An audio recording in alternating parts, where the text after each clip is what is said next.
ये जो हमें कृपा से अवसर मिला है, इसे सावधानी पूर्वक भगवत चिंतन करते हुए शास्त्र प्रमाणित कार्यों का ही अनुष्ठान करें, तो इसी जन्म में समस्त दुख, शोक, नाना प्रकार की चिंताएं, दुर्गति, ये सब नष्ट हो जाए। हमें लगता है कि हम अच्छे आचरण करते हैं, दुख क्यों मिलता है?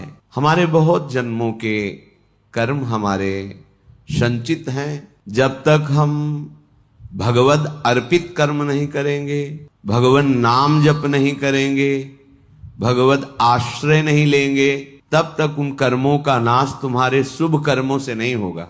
शुभ कर्म और अशुभ कर्म दोनों का अलग अलग भोग प्राप्त होगा, जिसे सुख और दुख कहते हैं। एकमात्र भगवत समर्पित कर्म और भगवत स्मरण इतनी सामर्थ्य है कि आपके सब पहाड़ के पहाड़ जैसे शुभ अशुभ कर्मों को विध्वंस करके महासुख प्रदान करेंगे। जब तक शुभ अशुभ कर्म रहेंगे, तब तक आपका जन्म मरण होता रहेगा, आपको दुख सुख की प्राप्ति होती रहेगी। जैसे किसी किसी को भ्रम होता है कि गर्भस्थ शिशु या बाह्य प्रकट हुआ या अभी बाल्यावस्था को है या किशोर अवस्था को है, इस जन्म में तो कोई पाप नहीं हुए, फिर वो क्यों मर जाता है या फिर वो क्यों असाध्य रोगों से ग्रसित हो जाता है? जीव पुरातन है, भगवान का अंश, और उसी ने जिन जिन शरीरों को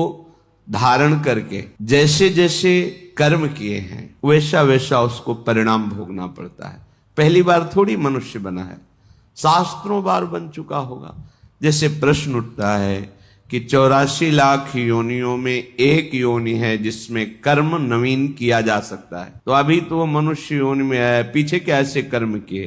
तो आप जानते हैं ये कितने करोड़ बार मनुष्य बन चुका है? नहीं जानते। अल्पज्ञ होने के कारण आप प्रश्न कर देते हैं कि मनुष्य योनि तो 84 लाख योनियों में एक बार ही मिलती है और अभी वो मनुष्य बना है, कोई नवीन कर्म किया नहीं, ना शुभ ना अशुभ, फिर उसे दंड क्यों मिल रहा है? क्योंकि अन्य योनियों में किए हुए कर्मों का परिणाम मनुष्य योनि में नहीं भोगना पड़ता। जैसे पशु है, पक्षी है, वो तो प्रारब्ध के अधीन होता है, नवीन कर्म कर ही नहीं सकता, फिर ये परिणाम किसका भोग रहा है जो अभी अभी नवीन अवस्था को प्राप्त हुआ है मनुष्य शरीर में? आप अल्पज्ञ हैं, आप पीछे के जन्म नहीं देख पा रहे कि आप करोड़ों बार मनुष्य बने हैं। हर बार आपने वासना की फिसलन में फिसल करके अशुभ कर्म किए और भगवान को प्राप्त होने वाले भगवत प्रीत्यर्थ कर्म नहीं किए, भजन नहीं किया, अनादिकाल से भटकते चले आ रहे हैं। ये क्यों म्यों छोड़ करके यदि शास्त्र और संतों की बात मान लें तो आपका ये जन्म सब कर्म संस्कारों को मिटाकर परम पावन भगवान के चरणों की प्रीति प्रदान कर दे। वही योग है, वही ज्ञान है, वही धर्म है, जिससे भगवान के चरणों में प्रीति हो जाए। वो कर्म धर्म योग ज्ञान किस काम का जो भगवान के नाम में प्रेम न हो, उनके रूप में प्रेम न हो, उनके श्री चरणों की भक्ति न हो हृदय में। बड़े बड़े महापुरुष योगींद्र मुनींद्र भी जिनके चरणों का यश गाते हैं, चरणों की आराधना करते हैं, वो प्रभु हैं। हमें तो प्रभु का धाम का आश्रय मिल गया, प्रभु की चरण रज में रहने को मिल गया। बहुत महिमा है इस धाम की। श्रीपाद कह रहे हैं, एक के श्रीअंग की कांति अद्भुत गौरांग बदन स्वामिनी जो, और अद्भुत श्याम सुंदर श्री लाल जो महाराज। यत्रैव प्रकटम किशोर मिथुनम, यहां प्रगट विराजमान है, प्रगट लीला कर रहे हैं। आप कहोगे हमें दिखाई नहीं देते, तो आपकी तो इतनी मलिन दृष्टि है कि आप अपने को नहीं देख पा रहे हैं। इसी घर में रहते हुए कहां आपकी दृष्टि है? आपकी तो मायामयी दृष्टि है, पार्थिव, जिसमें स्त्री पुरुष जड़ चैतन्य दोष गुण लाभ हानि सुख दुख जन्म मृत्यु, ये जो मायाकृत खेल है यही दिखाई दे रहा है। आप अपने को भी तो नहीं देख पा रहे हैं, तो अपने अंशी प्रभु को देखने की क्षमता तुम्हारे दृष्टि में कहां है? जैसे कोई प्रश्न करे कि श्रीपाद कह रहे, यत्रैव प्रकटम किशोर मिथुनम तदगौर नील छवि, यहां प्रगट विराजमान है, उनका महल है वो भ्रमण करते हैं, वन विहार करते हैं, लीलारत हैं। मुझे तो कहीं नहीं दिखाई दे रहा, तुम्हें तो तुम ही नहीं दिखाई दे रहे हो। तुमने देखा अपने को? आपके पास ऐसी दृष्टि अभी नहीं है कि आप भगवद अंश अपने आप को देख लो। आप तो माया रचित दृश्य को केवल देखते हैं, शरीर और ये शरीरों के प्रकार। आपकी दृष्टि अभी उस योग्य नहीं है। उपासना से दृष्टि प्राप्त होती है।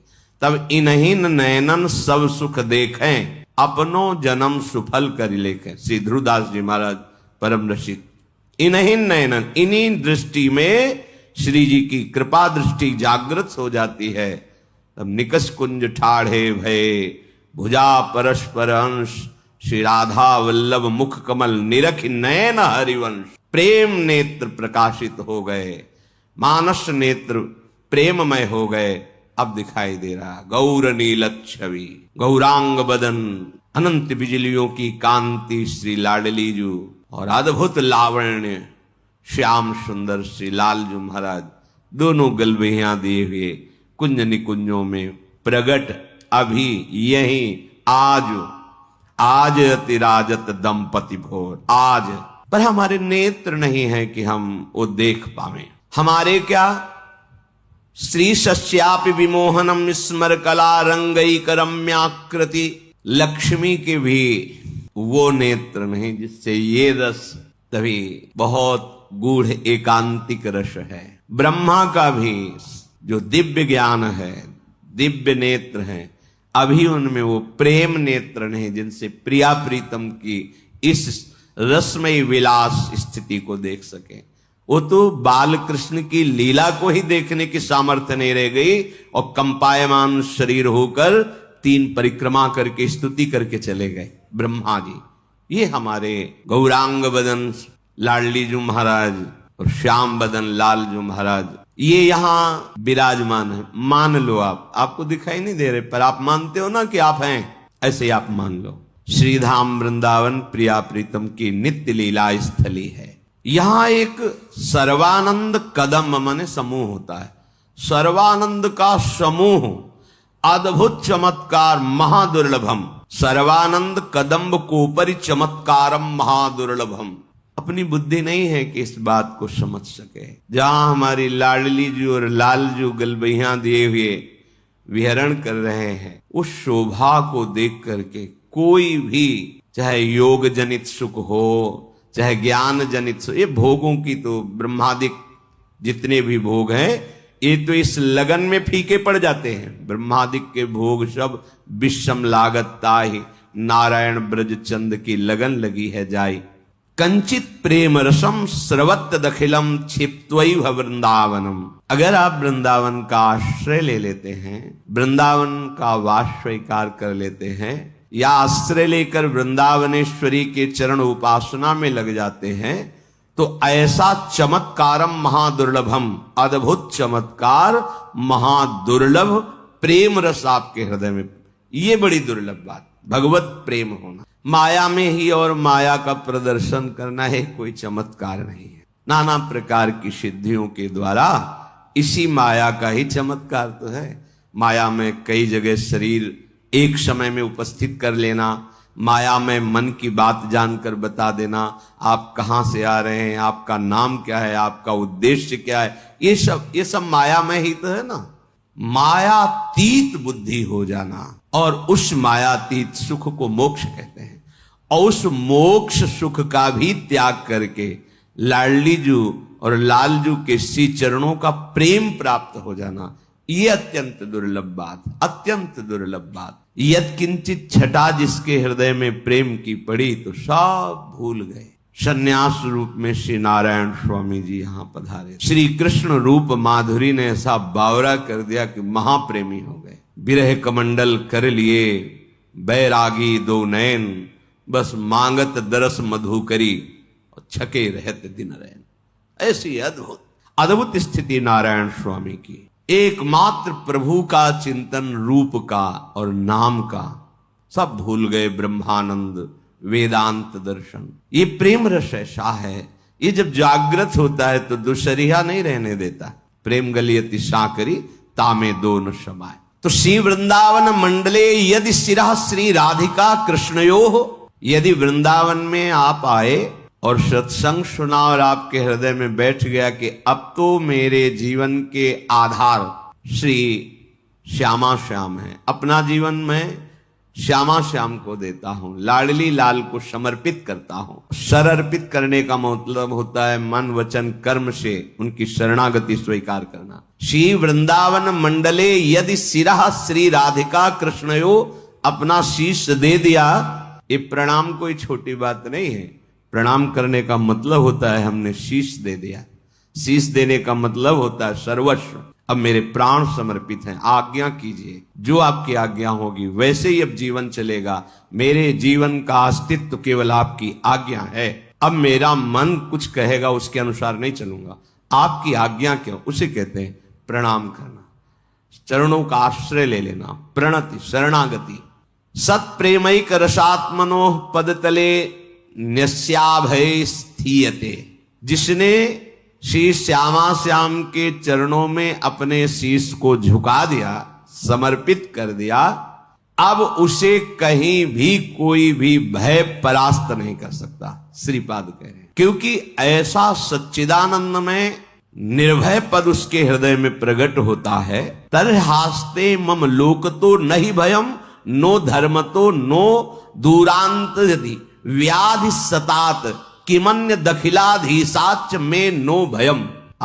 अब उसे कोई लोकपाल भी भयभीत नहीं कर सकता। जिसके भय से वायु चलती है, सूर्य तपता है, मृत्यु अपने समय से काम करती है, वो ईश्वरों के ईश्वर भी भगवान श्री कृष्ण हैं। वही निर्गुण निराकार हैं, वही सगुण साकार हैं, पर ब्रह्म की प्रतिष्ठा है श्री कृष्ण, गीता जी। और उन्हीं श्री कृष्ण के हृदय का प्रेम समुद्र जब सार रूप धारण किया तो श्यामा जी हुए। ऐसे श्यामा श्याम के चरणों की शरणागति जिसने वृंदावन धाम में आकर के रसिकों का संग करके प्राप्त कर ली, उसकी ऐसी स्थिति हो जाती है कि लोकपालों का भी कोई भय नहीं रहता। सुरपति, नरपति, लोकपति, जिनके भावे घास रहे परमानंद में तज सबही की आस, क्योंकि निर्भय पद श्री श्यामा श्याम के चरणों की शरणागति हृदय में जागृत हो गई है। अब बातें केवल नहीं रह गई, हृदय में जागृत हो गई है धाम की कृपा से, सत्संग की कृपा से। धर्म भय किसी भी प्रकार का अब उसे धर्म भय भी नहीं लग सकता कि मेरा कुल धर्म तो ये है, लोक में मेरा एक कर्तव्य है, ये धर्म अब है नहीं। अपनी शरणागति के लिए भगवान श्री कृष्णचंद्र जी गीता जी में कहते हैं, सर्व धर्मान परित्यज्य मामेकम शरणम भज। सारे धर्मों का मेरे चरणों में त्याग कर दो, अर्थात मेरे चरणों का आश्रय लेकर भजन करने से सब धर्मों की स्वतः पूर्ति हो जाती है। जैसे समुद्र में स्नान करने पर नर्मदा, गंगा, यमुना, जितनी नदियां हैं सबका अवगाहन हो गया, क्योंकि सब नदियां अंततः समुद्र में ही विलीन होती हैं। ऐसे ही सारे धर्मों का अंततः विश्राम स्थल परम धर्म भगवान श्री कृष्ण के चरणों की शरणागति आराधना है। सर्वधर्मान परित्यज्य मामेकम शरणम व्रज। और यहां वही एक रसोया परमानंद एक द्विधा सदा श्री राधा कृष्ण रूपाभ्याम तस्यै तस्मै नमो नमः। वही एक सच्चिदानंद प्रेम रस में डुबोने के लिए युगल रूप धारण करके रसिकों को परमानंद प्रेमानंद प्रदान करता है। तो जिसने श्यामा श्याम के चरणों का दृढ़ता पूर्वक आश्रय ले लिया तो बोले उसको लोकपाल भी भय नहीं प्रदान कर सकते। जैसे यमराज ये भी लोकपाल हैं, वरुण ये भी लोकपाल हैं, अग्नि ये भी लोकपाल हैं, वायु ये बड़े बड़े जो लोकपाल हैं ये भी भय प्रदान नहीं कर सकते। अब उसे कोई धर्म भयभीत नहीं कर सकता कि हमारा ये जाति धर्म कुल धर्म ऐसा।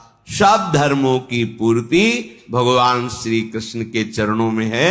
इसीलिए गोकर्ण जी ने अपने पिता को जब उन्होंने हाथ जोड़कर कहा, बेटा मैं तो मोह में फंसकर पुत्र प्राप्ति को ही सर्वस्व समझता था, लेकिन इस धुंधकारी के द्वारा की हुई अत्याचार से आज समझ में आया कि ये ठीक नहीं है मोह, अब कैसे त्यागूं, कैसे भगवान को रिझाऊं। तो उन्होंने कहा, धर्मम भजस्व सततम, सतत धर्म का ही भजन करना चाहिए। तो उनका वो तो कर रहा था, बोले नहीं अभी लोक धर्म का पालन कर रहे थे, परम धर्म का नहीं। इसलिए आगे लिखा, त्यज लोक धर्मान, लोक धर्म का त्याग करो, परम धर्म भागवत धर्म प्रेम धर्म का भजन करो। कैसे समझूं कि किसे भागवत धर्म कहते हैं, किसे प्रेम धर्म कहते हैं? बोले संतों की सेवा करो, सेवन करो भगवत प्रेमी महात्माओं का, तो पता चल जाएगा कि भागवत धर्म किसे कहते हैं, प्रेम धर्म किसे कहते हैं। धर्मम भजस्व सततम त्यज लोक धर्मान, सेवन सदा साधु पुरुषां, सदा भगवत प्रेमी महात्माओं का सेवन करो। अगर आप आगे की बात नहीं समझे तो संत संग करने पर भी लाभ नहीं मिलेगा। जहि काम तृष्णाम, कामना और तृष्णा का त्याग करके संत संग करो। अगर कामना रखोगे और तृष्णा, तो संत संग का लाभ आपको अनुभव में नहीं आएगा। कामना किसे कहते हैं? देखे हुए, सुने हुए, पढ़े हुए भोगों को भोगने की इच्छा का नाम कामना है, और भोगे हुए भोगों को पुनः भोगने की इच्छा का नाम तृष्णा है। इसलिए कह रहे साधु सेवन करो, पर जहि काम तृष्णाम, कामना और तृष्णा का त्याग कर भगवत प्रेमी संतों का सेवन करो। जब भगवत प्रेमी संतों का सेवन करोगे तो आप में सद्गुण जागृत होंगे। तो उसमें सावधानी ये रखना है, अन्यस्य दोष गुण चिंतनमासु मुक्त्वा, तुम्हें कहीं गुणाभिमान न हो जाए। संत संग कर रहे हो, भगवत आराधना कर रहे हो, तुम में सद्गुण व्याप्त होंगे, लोग सम्मान करेंगे, तो कहीं तुम दूसरों के दोषों का दर्शन और निंदा करना शुरू न कर देना। इसलिए सावधान रहना। लोक धर्म का त्याग करके भागवत धर्म का सेवन करो। भागवत धर्म का परिचय भगवत प्रेमी महात्माओं के संग से होता है। संग का रंग कामना और तृष्णा के त्याग से चढ़ता है, और उस रंग को संभाल सके इसलिए अन्यस्य दोष गुण चिंतन मास मुक्त्वा, दूसरे के गुण दोष का चिंतन त्याग कर दे। हमारे पास समय ही न बचे अपने भगवत चिंतन से।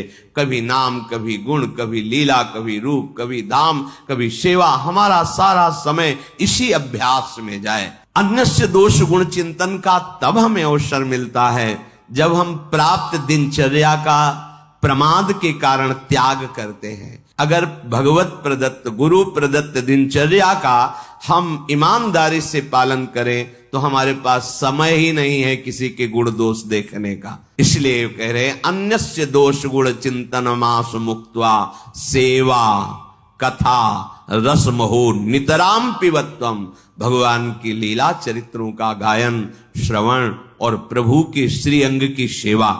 अपनी कुटिया में ठाकुर जी को विराजमान जो किए हैं वो साक्षात हैं, ऐसी भावना से उनकी सेवा में रत रहना। तो यदि आप श्यामा श्याम के चरणों की शरणागति ले ली तो अब आपको धर्म का भी भय नहीं करना कि मेरा कुल धर्म, मेरे कुल देवता, मैं एक पिता हूं, मेरा ये कर्तव्य, मैं एक पुत्र हूं, ये सब कर्तव्यों की पूर्ति स्वतः हो जाएगी जब आप भगवान के आश्रित हो जाओगे। तो इसका मतलब ये सब नहीं करना चाहिए, नहीं, अंतर्भाव नहीं समझ पाए। जब आप भगवान की शरण में होगे तो आपकी बुद्धि इतनी पवित्र होगी कि आप एक पिता का, एक पुत्र का, एक पति का या एक पत्नी का या अपना ऐसा महान आचरण सद्गुण प्रकाशित करेगा इस शरणागति कि सब आप पर प्रसन्न हो जाएंगे, सब आपको आशीर्वाद देंगे, ऐसे आचरण आपसे होने लगेंगे।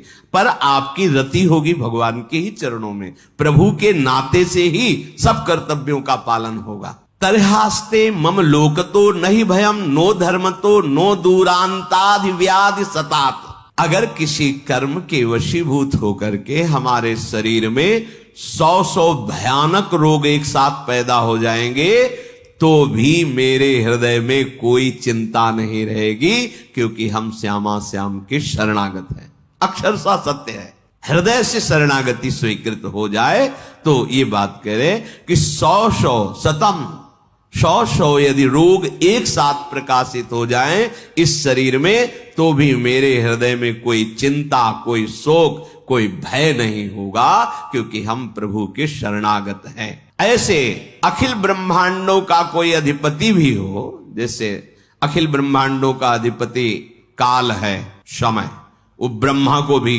खा जाता है, ब्रह्मा भी उससे भयभीत होते हैं, क्योंकि उनकी भी अवधि है। अखिल ब्रह्मांडों का अधिपति भी मुझे अब भयभीत नहीं कर सकता।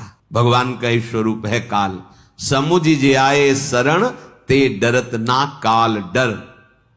जो ऐसा समझ करके श्यामा श्याम के चरणों का आश्रय ले लेते, वो काल से भी भयभीत नहीं होते। कैसे? देखो, मृत्यु की बात सुनकर भय लगता है, मरने से हमारा स्वभाव बन गया भयभीत होने का, और मृत्यु से तो खास डर लगता है।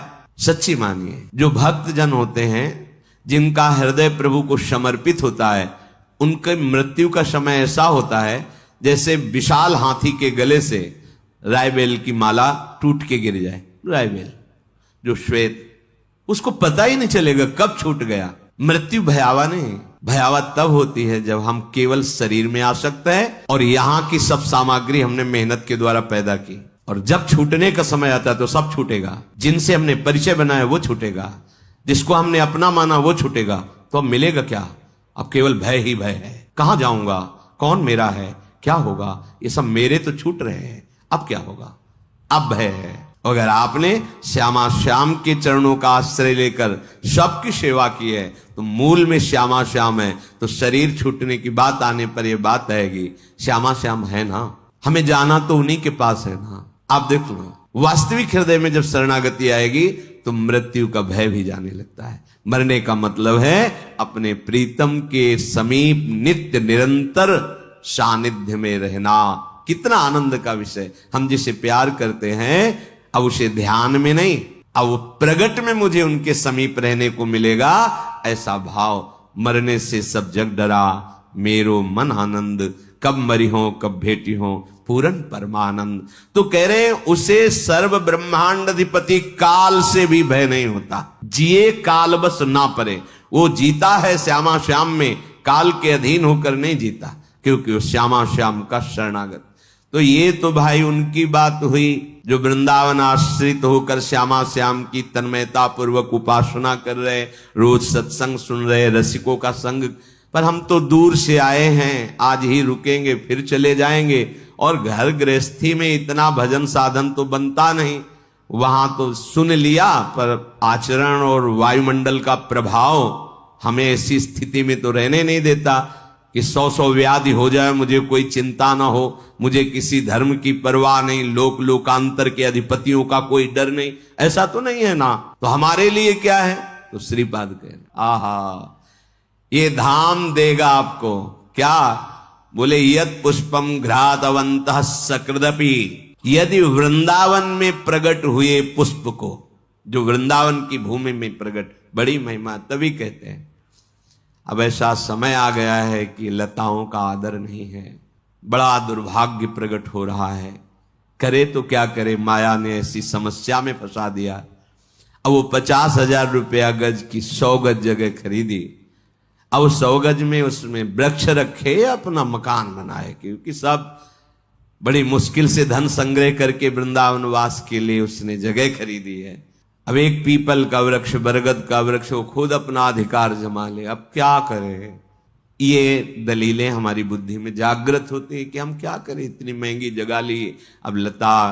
पर हमें ये ध्यान रखना है कि कोटि ब्राह्मणों की, ब्रह्म ऋषियों की हत्या का जो फल है वो यहाँ की लता को काटने पे है। ये धाम है, यहाँ हमारे प्यारे जो लता के नीचे खेलते हैं। लता भवन सुख शीतल छहा, श्री हरिवंश रहत नित्य जहां, तहां न वैभव। हाँ, यहाँ की लताएं बड़े बड़े परमहंस महात्मा है, पर दुर्भाग्य है ऐसी माया ने बुद्धि अपने लोगों की कर दी कि कोई रास्ता ही नहीं समझ आता। अब जगह खरीदे तो उसमें लता रहने नहीं देंगे, लता नहीं रहेगी तो वहां बिल्डिंग बनाओगे तो भजन नहीं रहेगा, क्योंकि अपराध तो पहले ही कर दिया। महान वृक्षों का हनन वृंदावन के रसिकों ने देखा है कि ये लताएं समर्थ हैं प्रिया प्रीतम के प्रेम रस प्रदान। श्री बिहारिन देव जी महाराज स्वामी हरदास जी की कृपा पात्र जन कह रहे हैं कि प्रेम पदार्थ अति दूर है बिन से रज रूख, बिना लता का सेवन किए, रज का सेवन किए यहां का प्रेम नहीं समझ। जैसे बाहर से लोग बोलते थे ना, क्या क्या ये सब प्रेम, क्या क्या जानोगे, अपने को नहीं जानते, धर्म को नहीं जानते, सत्य को नहीं जानते, इंद्रियों को नहीं जानते, मन को नहीं जानते, उनको अधीन नहीं कर सकते। केवल बातें बनाने से होता है। परमार्थ अध्यात्म केवल भाषण थोड़ी है, ये बातें थोड़ी हैं, ये जीवन समर्पित करके ये खेल खेला जाता है, तब कहीं कुछ समझ में आता है, वो भी गुरु कृपा से अहंकार रहित होकर पूर्ण जीवन समर्पित, एक एक सेकंड प्रयत्नशील रहकर भगवत आराधना, तब कहीं समझ में आता है। अगर वृंदावन में वास कर गमले में ही सही 2 रायबेल के पौधे लगा लो, कोई फूल के लगा लो, और वृंदावन की रज में प्रकट हुआ एक फूल लाकर श्यामा श्याम के चरणों में नाम सेवा में, रूप सेवा में, विग्रह सेवा में अर्पित, और अर्पित पुष्प को एक बार सूंघ लिया, ये प्रसादी पुष्प की महिमा। यत पुष्पम घ्रातवंतः सकृदपि, एक पुष्प वृंदावन का, वृंदावन के पुष्प की बड़ी महिमा है। एक पुष्प लिया, श्री जी को अर्पित किया, और जब प्रसादी मिला और सूंघा, सकृदपि, एक बार वृंदावन की, फिर आप वृंदावन में आए, एक बार घूमे तो हवा लगी ना, पवनम वा स्पृशंतः स्वरूपम, यहां की वायु का स्वरूप जानते हो, प्रिया प्रीतम के श्रीअंग का स्पर्श करके यहां की वायु बहती है, हमें दिखाई नहीं दे रहे पर वो हैं। यमुना रस रानी का स्पर्श करते हुए, बिहारी बिहारिंजू का, इतने प्रेमी महाभागवतों का रजरानी का स्पर्श करके जो वायु चलती है, वह स्पर्शंता आपके शरीर को छुई ना वायु।